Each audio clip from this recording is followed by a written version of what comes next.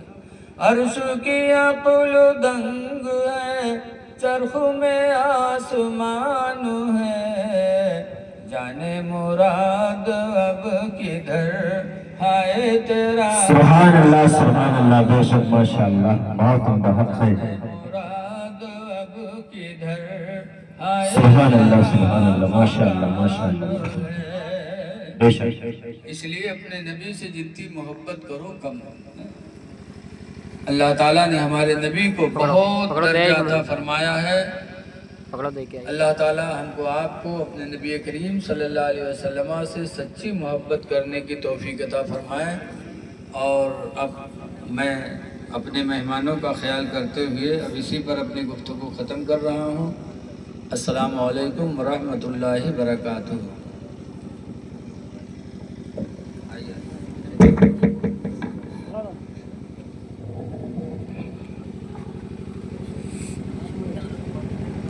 ماشاءاللہ سبحان اللہ.